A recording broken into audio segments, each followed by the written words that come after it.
another episode of Bloomies. I'm Rosie. I'm Mish. I'm Dexter. And here is where we talk about life. Today, we'll be discussing what led you to salvation. And we're going to start with Mish. What led me to salvation? The first wave, I'm not going to lie, I wasn't raised in church. 16, I got saved. It was really the snacks and the Skittles and the Snickers for me at a youth service. And then when life really started to hit, I was like probably in the 20s. I had went through my whole process on my journey, looking and seeking everything else but Jesus, who I met up initially. And really, it was just like the peace and the grace that really got me. The love really did it for me with Made Up for Ministries, honestly. And it was Rosie's fault. She invited me to a baby shower. I didn't got saved again. So, it can happen anywhere, anytime. But honestly, like, I usually use a lot of humor, as you can see, to deflect. But really, the joy of the Lord really has carried me, like, through this process. And I can honestly say, like, man, from anything you can name that can happen to a person, or seeing it, with other people in the family, just being a black sheep, not really knowing how to give the answers or what to do or who to turn to, even for myself at times, and just being an advice person and end up being a garbage disposal, really, and not really knowing what to do with all of what you've carried. So to me, it really, like, when I hear things like Lay It at His Feet and just all kind of things, all the songs you hear from grandma, and then my grandma was 33. I don't know. My mom was young. She had me at 16. And man, I really grew up with her, and my parents. So I really could say that for me, it was just, man, it wasn't like a I'm broke or this happened moment, or you're using it as a cop out or whatever people could say really about Jesus. It was really like the love. Like, it was like, oh, God is love. Okay, so what is this that I'm feeling? Like, I don't understand it, but I want more, and okay, the word, it makes me feel good. I don't really remember any of what the Bible's talking about, but I could remember this one word or this one thing that somebody told me when I was there. So I would really say for me, it's been like those one-offs, like having something crazy happen, like where I'm just stranded or just different things like that, and I be able to navigate that thing with God. I know even when I didn't acknowledge that God was with me, that He was with me. So I really would say, yeah, for my salvation, it's really just been me getting oopsie into things and then Him getting me out. So in this the rejuvenation of your salvation, the backsliding, that's what they call it. That's what y'all gonna say in the comments, huh? I know. What would you say has been like your favorite part about salvation, like as an adult? Because now you're like an adult. Right. I would say for me, like when they say like lay it at His feet, I really can't leave that. Like, let this mind be in you. These kind of things that you hear, it's like they're really true. They're really real. So for me to live a life where I try to figure it out and just live in my mind and be tormented in there and trying to have the answer and never will come to it, and then for laying it at His feet, like not being able to have to carry and be bag lady. Y'all know the song. I don't want to do that, anymore. So it's like any moment that I don't want to do that anymore, I can always come and say, I don't want to do this no more. Instead of like with a relationship with a human being, it's kind of like, man, I'm so sick of you. I'm tired of you. You're crazy. It's like, it's God knows that we are that. It still loves us. So it's really that for me. It's to lay it at His feet and really, okay, what can I get from this I can go with, which is the word, being able to hear from Him and see the word even when I can't hear from Him, and know, okay, this is what you said. Say what you said. Like my dad be saying. I can really be like, okay, let me say what you said, because what I'm saying to me ain't working. And yeah, laying at His feet and letting His mind be in me. So the dependability. Yeah, dependable. Becky? Yes, that was beautiful. But yeah, that was good. So for me, I grew up in church, so it was a little different. I grew up like going to Sunday school from I was a baby, probably going to church, all that stuff. But honestly, I didn't really get like, I never got saved in church. Like, yeah, I had my moments, but it was never really to where I would walk saved from that point until, and it's funny because the Lord deals with me though, with like big life, what is it, like, yeah, life events, like, or something. He got to grab my attention because I'm stubborn, and for some reason I think like I can do it on my own when I had to realize, no, I can't. But so like it's always a big life event. It seems like he wants to grab my attention. At 16, you know, diagnosed with cancer, that was a big thing. And that when I really was like, wow, like God really has held me. And like we talk about the black sheep, like I was a black sheep of my family, and it really, but that event really brought me out of things that I was dealing with my family. And I realized like, wow, okay, so there's more to this thing. There's more to this life than just sitting in my sorrow kind of thing. Right. And being that young. So then fast forward a little bit, but I still, even from that, yes, I was a little bit, I grew a little bit in my faith, but not to where he really wanted me, to where he really needed me. It took some time. It took some more pruning, some more things to happen, sharpening to happen.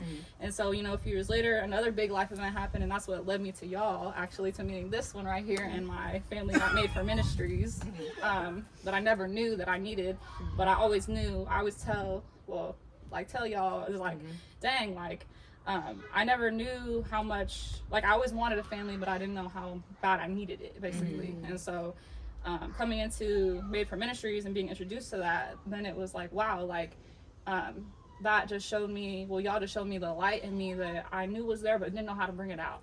And like y'all brought God in to be like, hey, like, nah, this is the real you. Like, this is you and me. And so I was like, wow, like, so after that life event and coming to really like the low of the low, God really was like, nah, it's time to come up now and stay up now. So that's what really got me finally, and then getting brought out of just family stuff and realizing, nah, you can do this walk with me. And then, you know, so yeah.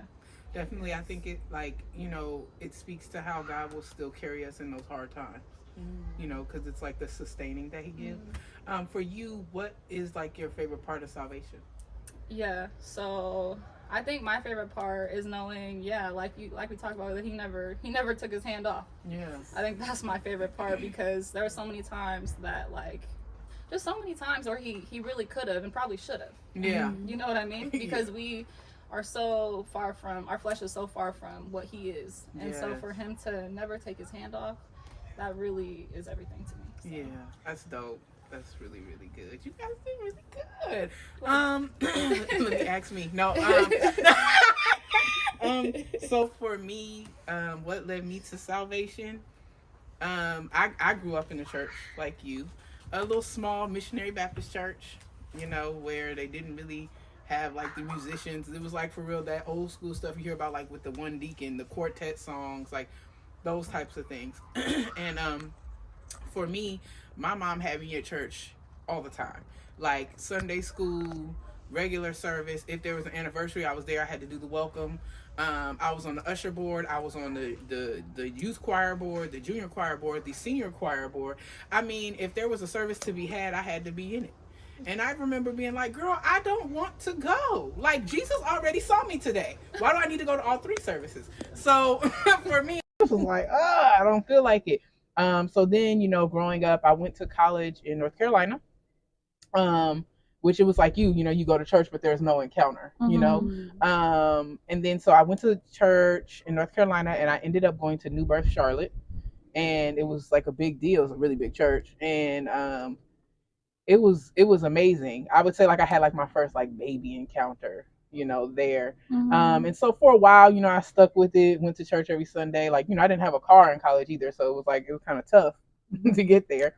So then after that, you know, like of course I fell off. Like it was like, up back to whatever I want to do. And then I would say I came back home, you know, basically got dragged because I was in disobedience that whole time. We all know about that. Yeah, everybody know about a little disobedience.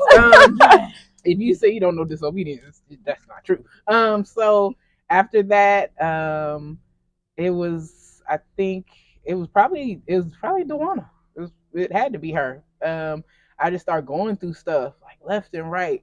And one thing about Dewana, she gonna facilitate a relationship with the Lord. Like, she is coming and she's going to make sure. And I think like my first real encounter, it would be between Miracle Temple or this service that she called me to go to, and I didn't want to go. And I remember thinking like, okay, if you don't want to go, that means you need to go. And I went, and it was crazy. Like, the man was like touching and agreeing with everybody. I didn't get up and touch and agree. I will never make that mistake again, by the way. But yeah, so that's what kind of got me back. So I've been doing it now, I think, for about 3 to 4 years. I serve in ministry like you guys. And I think that for me, it was the greatest decision I think I ever could have made. Which I think I said before. Yeah. It's like it really was the best decision I ever made. I wouldn't go back ever. What is your favorite part? Yeah. I think my favorite part is kind of silly, but it's like those little moments where I kind of just where I reflect and I can see like things that happened to me where I couldn't protect myself, where God had to cover me. Like even as a kid, as a baby, thinking back to those things, and there was no way God didn't have his hand on me. Like I ended up where I was supposed to be, and he just really kind of carried me when I couldn't carry myself. I didn't know to carry myself. I didn't know I needed to be carried. So for me, it's definitely those reflective moments where I can see him, and I know like, man, like, ooh, back then, like, if it wasn't for you, I don't know where I would be. Yeah. And then there's also those moments where it's like, ooh, you really love me, huh? Like when he just does little stuff, and I'm like, oh my gosh, so, or just, the thought that he likes to talk to me, like, or hear from me, I think that's dope. So that's like 3 favorite things, but that's fine. That's probably my favorite thing. That's cool, because I think too, like those really intimate moments that he has, even if it's like those moments that are just for you that no one else is gonna understand, is like the best. It's like he's so big, but yet he'll come and sit with you, and he'll comfort you, and he'll tell you everything is okay. Just those things that like only you and him can experience. And I think that that's what makes God so dope, is that he's so personal, because it's like, man, God is so big, he's so huge, but yet he's so big and so huge, but yet so concerned and so personal and so in love with you that he would do anything for you. And it's really like how our parents are, like, we mess up, we upset them, we do things, but there's nothing that we could do that could separate us from the love of God, because he's so concerned and he loves us so, and he gonna come get his stuff. So if he wants you, he's coming to get you. There is no, you can't hide from that. He's coming to see about you. Yeah, he's coming to see about you. Right. It's like, you can't call no Ghostbusters, none of that. There's nothing you can do. He's coming. And he gonna going on with that religion. I want a relationship. That's what we definitely. Relationship over. Yeah. So definitely. So thank you for joining us, the Bloomies. I'm Rosie. I'm me. And I'm Baxter. And we out.